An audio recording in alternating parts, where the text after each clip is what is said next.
Jalan Tol Trans Sumatera merupakan jalan bebas hambatan pertama yang dibangun pemerintah di Pulau Sumatera. Panjangnya terbentang 2.987 km dari Lampung hingga Aceh. Jalan Tol Trans Sumatera ini dikerjakan oleh PT Hutama Karya khususnya pada koridor utama sepanjang 2.069 km dan koridor pendukung sepanjang 919 km. Jalur bebas hambatan pertama di Sumatera ini kabarnya masih sepi tak ayal. Hal tersebut mengundang aksi kejahatan dan tindak kriminal seperti begal dan pelanggaran tata tertib. Pihak terkait pernah melakukan pemantauan lapangan mengenai kondisi tol Trans Sumatera. Ada beberapa zona yang relatif lebih rawan dari kejahatan. Sebenarnya, tidak semua ruas tol Trans Sumatera rawan aksi kejahatan. Di selatan ada dua wilayah yang rawan, sekitar Mesuji dan Kayu Agung di daerah rawa-rawa termasuk zona merah.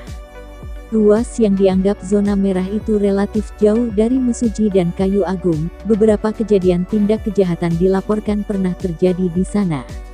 Sementara di bagian utara tol Trans Sumatera, relatif lebih kecil laporan pernah terjadi masalah. Dikatakan pemicunya adalah mengenai tingkat sosial di wilayah tersebut. Untuk membenahi masalah sosial di wilayah tersebut, harus ada pembenahan khususnya mengenai pelayanan jalan tol. Salah satunya ketentuan standar pelayanan minimum, seperti lampu penerangan jalan yang harus diubah.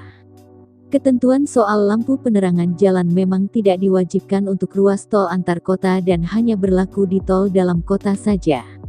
Pihak operator, dalam hal ini PT Hutama Karya sigap menangani setiap insiden yang terjadi pada ruas jalan tol Trans Sumatera.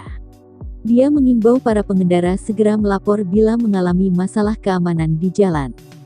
Meskipun begitu, keberadaan jalan tol Trans Sumatera punya sisi positif bagi ekonomi. Pastinya mobilitas orang lebih mudah dan kecepatan waktu tempuh semakin cepat. Waktu tempuh Jakarta-Palembang kini bisa ditempuh hanya dalam waktu 8-10 jam, berbeda jauh dari sebelum adanya tol Trans Sumatera, yang harus ditempuh lebih dari 15 jam.